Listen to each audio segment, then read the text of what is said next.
Hello everyone, welcome to my channel. आज की video में हम डिस्कस करने वाले हैं ब्लूम्स टैक्सोनॉमी पार्ट 2। इससे पहले मैं आपके साथ पार्ट 1 शेयर कर चुकी हूं, जिसमें हमने ब्लूम टैक्सोनॉमी का कॉग्निटिव डोमेन जो है वो ऑलरेडी डिस्कस कर लिया है। आज की वीडियो में हम ब्लूम टैक्सोनॉमी के बाकी दोनों डोमेन्स को भी डिस्कस करेंगे। So this video is presented by me Tanu. अगर आप बीएड, यूपीटेट, सीटेट या फिर किसी भी एजुकेशन रिलेटेड एग्ज़ाम की प्रिपरेशन कर रहे हैं तो ये वीडियो आपके लिए हेल्पफुल रहेगी। तो चलिए वीडियो को स्टार्ट करते हैं। तो ये आपके डोमेन्स ऑफ लर्निंग है। ब्लूम्स टैक्सोनॉमी को हमने पहले ही डिस्कस कर लिया है।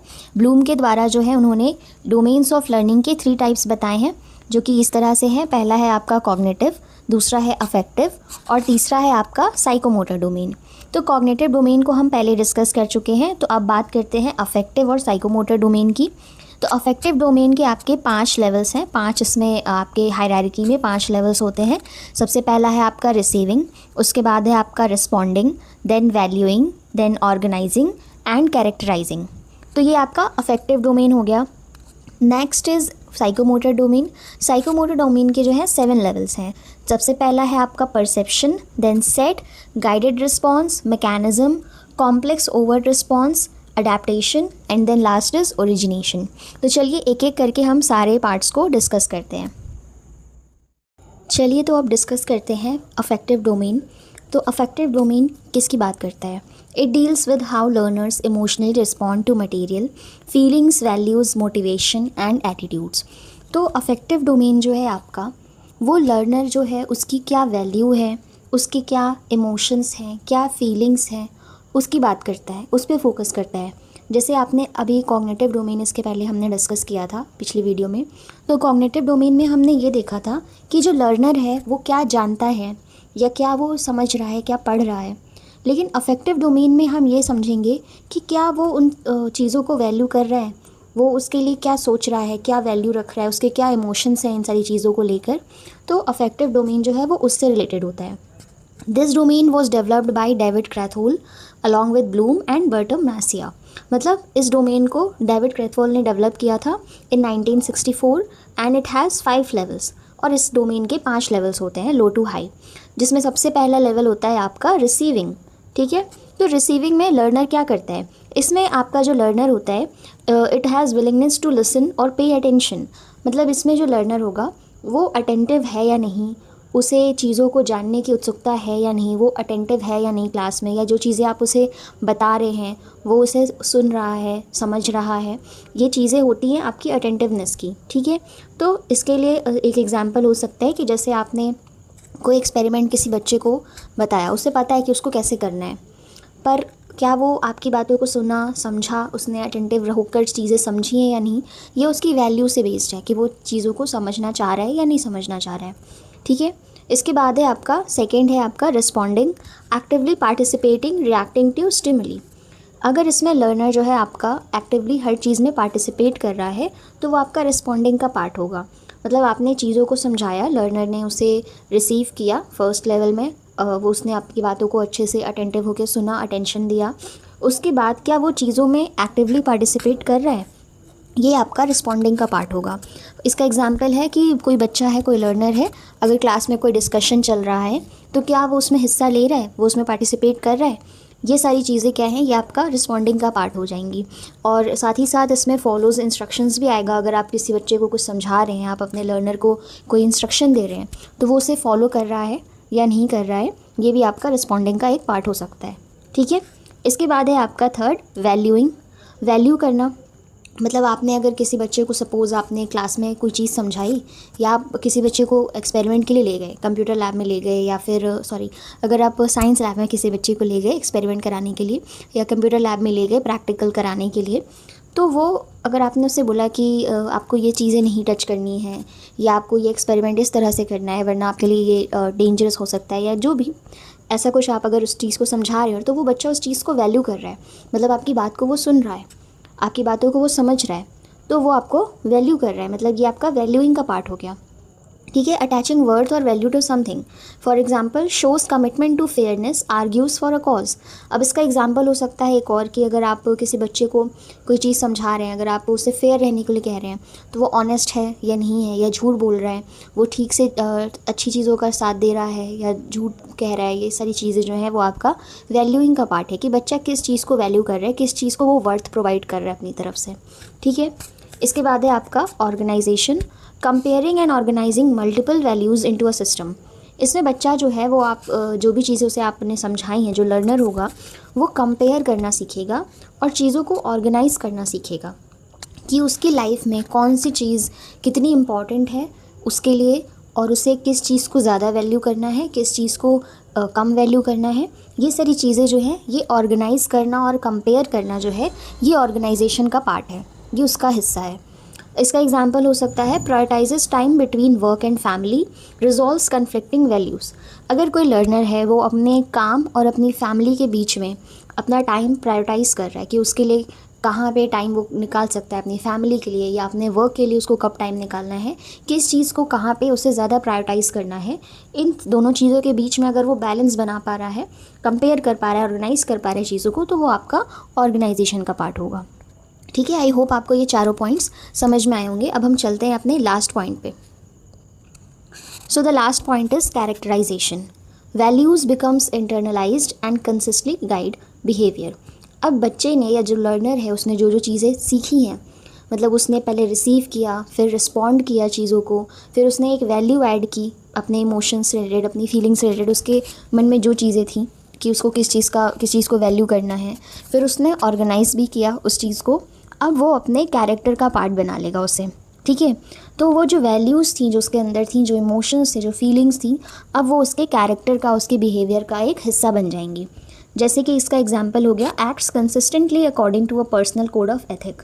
मतलब कोई बच्चा, उसे किस तरह से अपने चीज़ों को हैंडल करना है, किस तरह से चीज़ें अपनी मैनेज करनी है, उसके लिए वो एक्ट करेगा कंसिस्टेंटली। कंसिस्टेंटली का मतलब वो कंसिस्टेंट होके रेगुलर वे में उस चीज़ को रोज़ जो है करता रहेगा, तो ये उसके बिहेवियर का पार्ट बन जाएगा।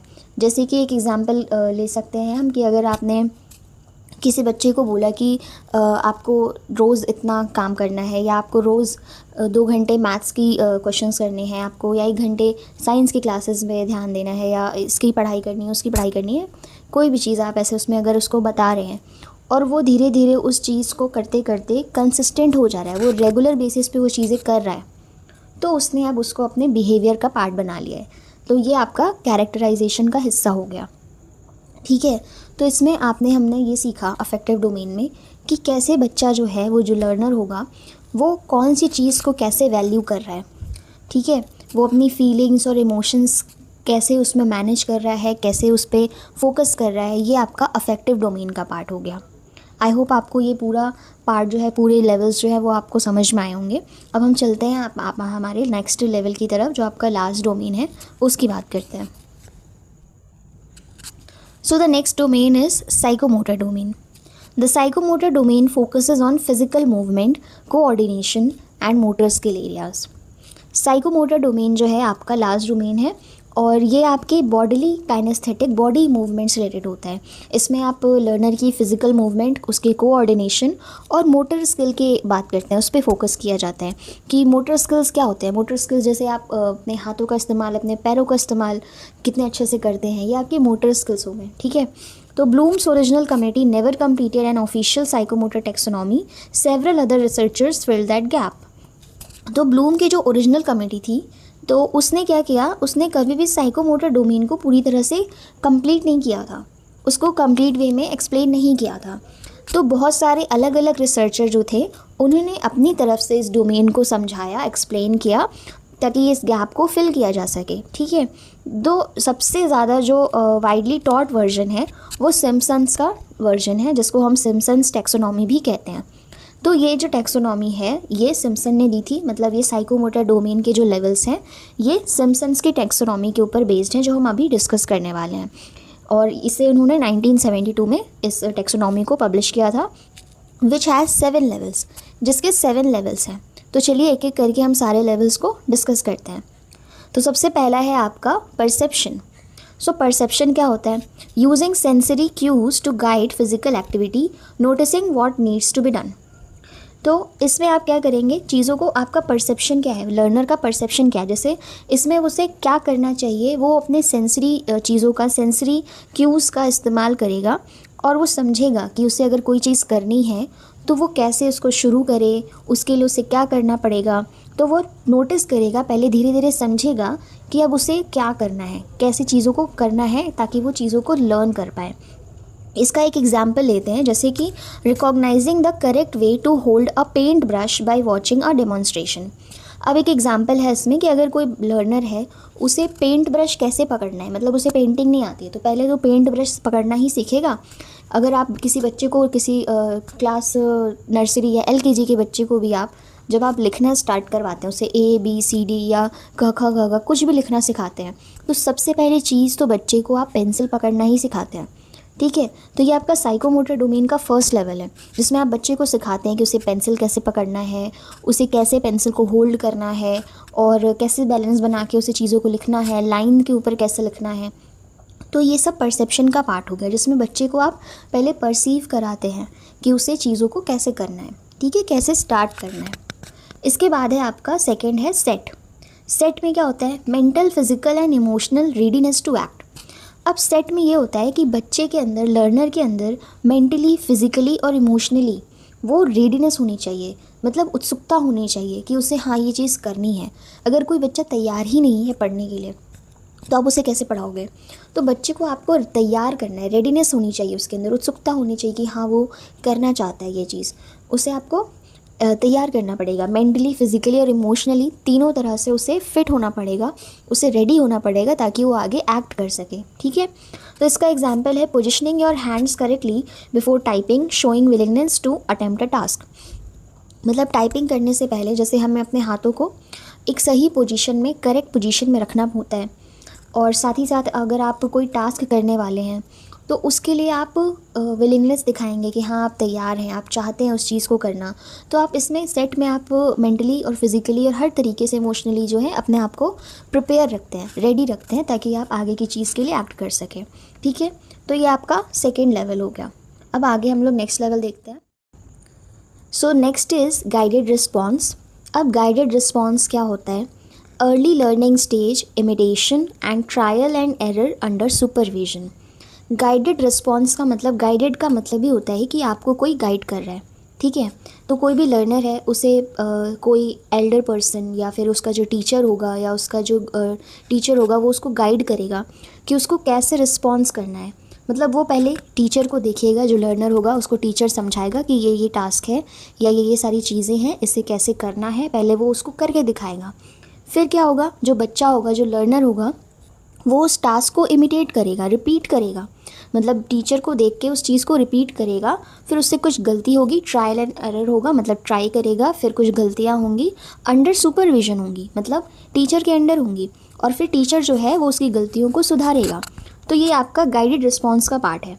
ठीक है, तो गाइडेड रिस्पॉन्स में क्या होगा कि जैसे आप किसी एग्जाम्पल के तौर पे समझ सकते हैं कि अगर कोई बच्चा स्विमिंग सीखने जा रहा है, स्विमिंग सीखने गया है, तो पहले एक जो उसका टीचर होगा वो उसको गाइड करेगा, उसे करके दिखाएगा चीज़ें कि उसको कैसे हाथ पैर चलाने हैं पानी में, कैसे स्विम करना है, कैसे फ्लोट करना है, ये सारी चीज़ें वो उसे करके दिखाएगा। फिर बच्चा उसे इमिटेट करेगा ऑब्वियसली, और अगर उससे कुछ गलतियाँ हो रही हैं तो फिर उसका टीचर जो है वो उसे इम्प्रूव करने की कोशिश करेगा। ठीक है, तो इसका एक एग्जाम्पल देख लेते हैं। यहाँ पे जो लिखा हुआ है, following a teacher's steps to perform a new yoga pose. अगर कोई टीचर आपको कोई न्यू योगा पोज सिखा रहा है तो पहले आप उसे कॉपी करेंगे और फिर आप उसे प्रैक्टिस करेंगे, धीरे धीरे उसे करना सीखेंगे। तो ये आपका गाइडेड रिस्पॉन्स है। गाइडेड का मतलब यही हुआ कि आपको कोई गाइड कर रहा है और उसके रिस्पॉन्स में आप वर्क कर रहे हैं। ठीक है, इसके बाद आपका फोर्थ हो गया मैकेनिज्म। अब मैकेनिज्म क्या है? Performing a skill with some confidence and proficiency, it's becoming a habit. Mechanism में क्या होगा कि अब आपने जो चीज़ सीखी है आप उसको प्रैक्टिस करेंगे कॉन्फिडेंस के साथ और प्रोफिशिएंसी के साथ। मतलब आप उस चीज़ को धीरे धीरे प्रैक्टिस करेंगे, अपने हैबिट का पार्ट बनाएंगे, मतलब अब वो आपकी धीरे धीरे हैबिट हो जाएगी। एक इसका एग्जांपल देखते हैं, जैसे riding a bicycle without needing to think about each movement. मतलब अब जब आप साइकिल चलाने लगे, कोई लर्नर है उसने साइकिल चलाना स्टार्ट किया, उसको किसी ने सिखाया, मतलब गाइडेड रिस्पॉन्स वाला पार्ट जो है कंप्लीट हो गया। अगर उसका कोई टीचर है, उसने सारी चीज़ें सिखाई, या उसके फादर है, मदर है, कोई भी फैमिली का मेम्बर है, किसी बच्चे को साइकिल चलाना सिखा रहा है, तो वो क्या होगा, धीरे धीरे जब उनका सुपरविज़न हट जाएगा, मतलब अब बच्चे के अंदर कॉन्फिडेंस आएगा कि मैं अब खुद कर सकता हूँ, मतलब मैं खुद धीरे धीरे प्रैक्टिस कर सकता हूँ, मैं नहीं गिरूँगा। तो अब वो धीरे धीरे उसकी हैबिट का पार्ट बन जाएगा और वो सोचेगा नहीं कोई चीज़ करने से पहले। मतलब अगर वो अब साइकिल चला रहा है तो उसे ये डर नहीं रहेगा कि मैं कहीं गिर ना जाऊँ, अरे मुझे किसी की ज़रूरत है, कोई मुझे पकड़ ले या मेरे साइकिल को पकड़ ले, तो ये सारी चीज़ें नहीं होंगी। तो धीरे धीरे क्या होगा कि अब वो कॉन्फिडेंट आ रहा है, उसके अंदर कॉन्फिडेंस आ रहा है। तो ये आपका मैकेनिज़्म का पार्ट है। Okay, next is complex overt response. अब कॉम्प्लेक्स ओवर्ट रिस्पॉन्स में क्या होता है, performing a skill smoothly and accurately with minimal hesitation और एरर। अब इसमें क्या होगा कि आपने जो चीज़ें सीखी हैं, जो स्किल सीखी हैं, अब आप उसको स्मूथली, बहुत आराम से, एक्यूरेटली का मतलब कि बिल्कुल सही तरीके से, बिना किसी गलती के, बिना किसी हेजिटेशन के आप उस चीज़ को परफॉर्म कर पाएंगे, उस चीज़ को कंडक्ट कर पाएंगे।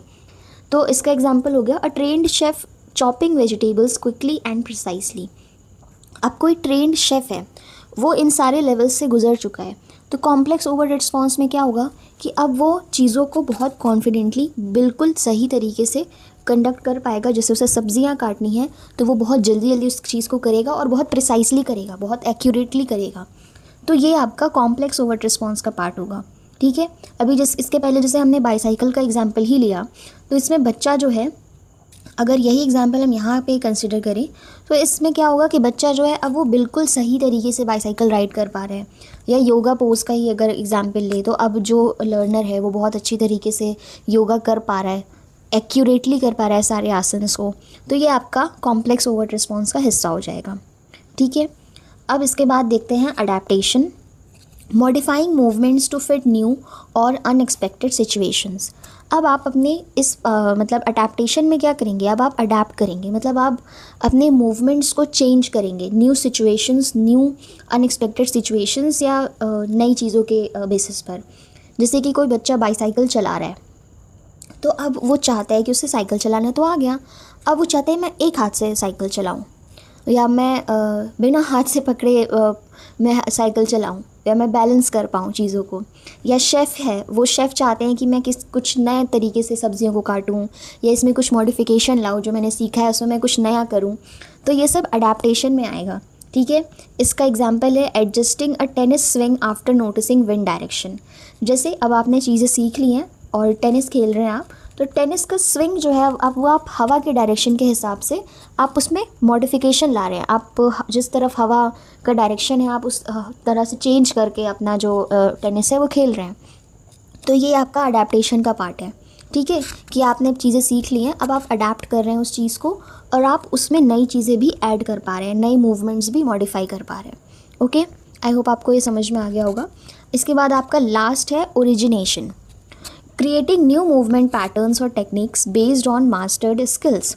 अब आप इसमें न्यू पैटर्न्स या न्यू टेक्निक्स जो है अब आप इसमें लाएंगे अपने मास्टर्ड स्किल के ऊपर।